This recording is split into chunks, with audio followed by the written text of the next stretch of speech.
Hi hello ಎಲ್ರಿಗೂ ನಮಸ್ಕಾರ. Welcome back. ಇವತ್ತಿನ ವಿಡಿಯೋದಲ್ಲಿ ಮಟನ್ ಕೈಮಾ ಉಂಡೆ ಸಾಂಬಾರ್ ಮಾಡೋದು ಹೇಗೆ ನೋಡೋಣ. ಕೈಮಾ ಉಂಡೆ ಸಾಂಬಾರ್ ಅಂತಂದ್ರೆ ಹುರಿಗಡ್ಲೆನ ಪೌಡರ್ ಮಾಡಿ ಇಟ್ಕೊಳ್ಳೋದು ಇಂಪಾರ್ಟೆಂಟು. ಸೊ ಹಾಗಾಗಿ ಒಂದು ಮಿಕ್ಸಿ ಜಾರ್ಗೆ 60 ml 1/4 ಕಪ್‌ದು 2 ಕಪ್ಪು ಹುರಿಗಡ್ಲೆನ ಹಾಕೊಂಡು ಪೌಡರ್ ಮಾಡ್ಕೊಂಡು ಇಟ್ಕೊಳ್ತಾ ಇದ್ದೀನಿ ಈ ಥರ. ಒಂದು ಬೌಲ್‌ಗೆ ಹಾಕೊಂಡು ಎತ್ತಿಟ್ಕೊಳ್ಬೇಕು. ಅದಾದ್ಮೇಲೆ ಇಲ್ಲಿ 1/4 ಕೆಜಿ ಮಟನ್ನು, 1/4 ಕೆಜಿ ಕೀಮಾ ಮಟನ್‌ನ ತಗೊಂಡಿರೋದ್ರಿಂದ ಇದಕ್ಕೆ ಎಷ್ಟು ಬೇಕೋ ಅಷ್ಟು ಮಾತ್ರ ಮಸಾಲೆ ರೆಡಿ ಮಾಡ್ಕೊಳ್ತಿದ್ದೀನಿ. ಇಲ್ಲಿ 1 ಸ್ಪೂನು ಕಡಲೆ ಪುಡಿನ ಹಾಗೆ ಇಟ್ಕೊಂಡಿದ್ದೀನಿ. ಜೊತೆಗೆ ಅರ್ಧ ಹೋಳು ತೆಂಗಿನಕಾಯಲ್ಲಿನೇ ಅರ್ಧ ತೆಂಗಿನಕಾಯಿ ಮಾತ್ರ ಹಾಕ್ಕೊಳ್ತಾ ಇದ್ದೀನಿ.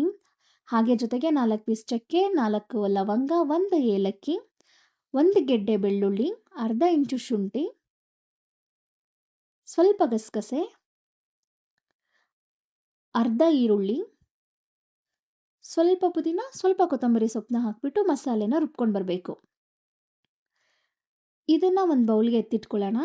2 ಸ್ಪೂನು ಜಾರಲ್ಲೇ ಹಾಗೆ ಇಟ್ಕೊಳ್ಬೇಕು. ಇವಾಗ 1/4 ಕೆಜಿ ಮಟನ್ ಕೀಮಾ ತಗೊಂಡಿದ್ವಲ್ಲ, ಇದನ್ನ ಒಂದು 3, 4 ಸಲ ಚೆನ್ನಾಗಿ ತೊಳೆದಿರೋದ್ರಿಂದ ಇದ್ರಲ್ಲಿ ಸ್ವಲ್ಪ ನೀರಿತ್ತು. ಹಾಗಾಗಿ ಈ ಥರ ಮಾಡೋದ್ರಿಂದ ನೀರೆಲ್ಲ ಆಚೆ ಬರುತ್ತೆ. ನೀರಿರಬಾರ್ದು ಕೀಮಾ ಮಟನ್ನಲ್ಲಿ. ಸೊ ಇವಾಗ ಈ ಕೀಮಾ ಮಟನ್ನ ಮಿಕ್ಸಿ ಜಾರ್ ಒಳಗಡೆ ಹಾಕೊಳ್ಳೋಣ. 2 ಸ್ಪೂನ್ ಮಸಾಲೆನ ಹಾಗೆ ಬಿಟ್ಟಿದ್ದೀನಿ ಮಿಕ್ಸಿ ಜಾರಲ್ಲಿ. ಇದ್ರ ಜೊತೆ ಕೀಮಾ ಮಟನ್ನ ಹಾಕ್ಕೊಂಡು ಸ್ವಲ್ಪ ಅರಿಶಿನ ಪುಡಿ, ಅರ್ಧ ಸ್ಪೂನ್ ಧನಿಯಾ ಪುಡಿ, ಅರ್ಧ ಸ್ಪೂನ್ ಖಾರದ ಪುಡಿನ ಹಾಕ್ಕೊಳ್ಬೇಕು. ರುಚಿಗೆ ತಕ್ಕಷ್ಟು ಉಪ್ಪು, ಅಂದರೆ ಈಗ ಕೀಮಾ ಮಟನ್ಗೆ ಎಷ್ಟು ಬೇಕೋ ಅಷ್ಟನ್ನು ಮಾತ್ರ ಉಪ್ಪನ್ನ ಹಾಕ್ಕೊಂಡು, ಆವಾಗಲೇ ಹುರ್ಗಡ್ಲೆನ ಪೌಡರ್ ಮಾಡಿ ಇಟ್ಕೊಂಡಿದ್ವಲ್ಲ ಅದರಲ್ಲಿ 2 ಸ್ಪೂನ್ನ ಹಾಕ್ಕೊಂಡು ಮಿಕ್ಸಿ ಮಾಡ್ಕೊಂಡು ಬರಬೇಕು. Keema mutton just on and of ಇಷ್ಟೇ ಮಾಡ್ಕೊಳ್ಬೇಕು. ನೀಟಾಗಿ ಮಸಾಲೆ ಜೊತೆ ಈ ರೀತಿ ಬ್ಲೆಂಡ್ ಆಗಿರಬೇಕು ಕೀಮಾ ಮಟನ್ನು. ಇವಾಗ ಇದನ್ನ ಒಂದು ಬೌಲ್‌ಗೆ ಹಾಕೊಳ್ಳೋಣ. ಈ ಕೀಮಾ ಮಟನ್ನು ತುಂಬ ಗಟ್ಟಿಯಾಗೂ ಇರಬಾರ್ದು, ತುಂಬ ತೆಳುವಾಗೂ ಇರಬಾರ್ದು.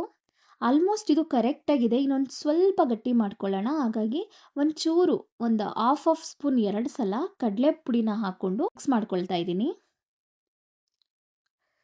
ಈ ಹುರ್ಗಡ್ಲೆ ಪೌಡರ್‌ನು ಜಾಸ್ತಿ ಹಾಕ್ಕೊಳ್ಬಾರ್ದು.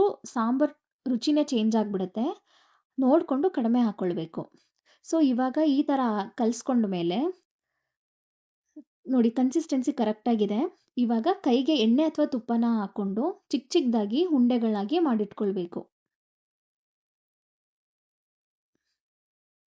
ನಿಮ್ಗೇನಾದ್ರೂ ದಪ್ಪದು ಮಟನ್ ಪೀಸಸ್ ಎಲ್ಲ ತಿನ್ನೋದಕ್ಕಾಗೋದಿಲ್ಲ ಅಂತಂದರೆ ಈ ಥರ ಕೀಮಾ ಉಂಡೆನ ಮಾಡ್ಕೊಂಡು ತಿನ್ನೋದ್ರಿಂದ ಚೆನ್ನಾಗಿರುತ್ತೆ. ಸೊ ಕೈಮಾ ಉಂಡೆ ರೆಡಿ ಆಗ್ತಾ ಇದೆ. ಈ ಥರ ಕೈಮಾ ಉಂಡೆ ರೆಡಿ ಮಾಡ್ಕೊಂಡ್ಮೇಲೆ ಮಟನ್ನ ಬೇಯಿಸ್ಕೊಂಡು ಬಿಡೋಣ. ಮಟನ್ ಬೇಯಿಸ್ಕೊಳ್ಳೋದಕ್ಕೆ ಫಸ್ಟು ಕುಕ್ಕರ್ ಇಟ್ಬಿಟ್ಟು ಸ್ವಲ್ಪ ಎಣ್ಣೆ ಹಾಕಿ ಅರ್ಧ ಈರುಳ್ಳಿ, ಅಂದರೆ 1 ಗೆಡ್ಡೆಲಿ ಅರ್ಧ ಈರುಳ್ಳಿನ ಹಾಕ್ಕೊಳ್ತಾ ಇದ್ದೀನಿ. ಸ್ವಲ್ಪ ಅರಿಶಿನ ಹಾಕಿ ಫ್ರೈ ಮಾಡಿ ತೊಳೆದಿಟ್ಕೊಂಡಿರೋಂಥ 1/4 ಕೆಜಿ ಮಟನ್ನ ಹಾಕಿಬಿಟ್ಟು ರುಚಿಗೆ ತಕ್ಕಷ್ಟು ಉಪ್ಪನ್ನ ಹಾಕಿ ಎಣ್ಣೆಯಲ್ಲಿ ಚೆನ್ನಾಗಿ ಫ್ರೈ ಮಾಡ್ಕೊಳ್ಬೇಕು. ಮಟನ್ನು ಎಣ್ಣೆಯಲ್ಲಿ ಚೆನ್ನಾಗಿ ಬೆಂದು ನೀರು ಬಿಡಬೇಕು. ಆ ನೀರೆಲ್ಲ ಸುಂಡಬೇಕು. ಸೊ ಇವಾಗ ಒಂದು ಹಾಫ್ ಕಪ್ ಬಿಸಿನೀರನ್ನ ಹಾಕಿಬಿಟ್ಟು ಒಂದು 4 ವಿಷಲ್ ಹೊಡೆಸ್ಕೊಳ್ತೀನಿ. ಸೊ ಮಟನ್ನು ರೆಡಿ ಆಯಿತು.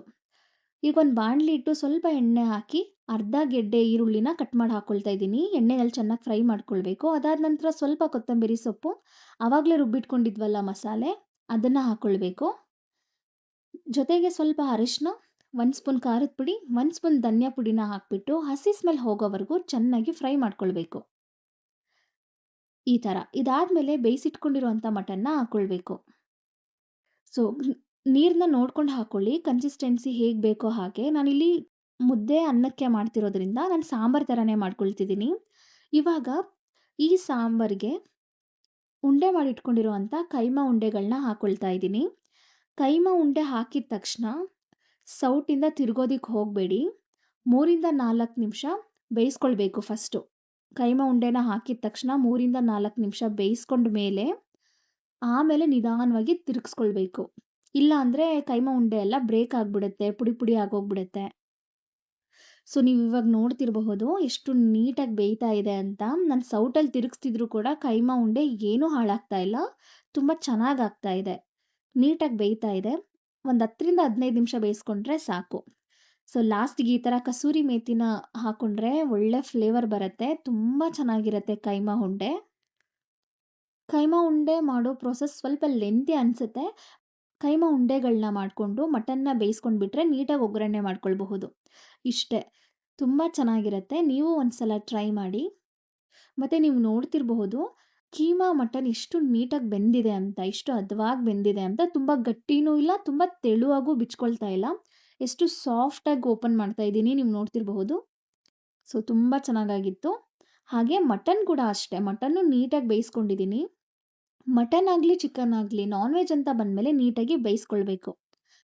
ಸೊ ಇವತ್ತಿನ ರೆಸಿಪಿ ಮಟನ್ ಕೈಮಾ ಉಂಡೆ ಸಾಂಬಾರು ನಿಮ್ಗೆಲ್ರಿಗೂ ಇಷ್ಟ ಆಯಿತು ಅಂತ ಅಂದ್ಕೊಳ್ತೀನಿ. ನೀವು ಇದೇ ರೀತಿ ರುಚಿ ರುಚಿಯಾಗಿ ಮಾಡ್ಕೊಳ್ಳಿ, ತಿನ್ಕೊಳ್ಳಿ. ಹಾಗೆ ಯಶೋದರ್ಶನ ಯೂಟ್ಯೂಬ್ ಚಾನಲ್ನ ಸಬ್ಸ್ಕ್ರೈಬ್ ಮಾಡ್ಕೊಳ್ಳಿ. Thank you so much.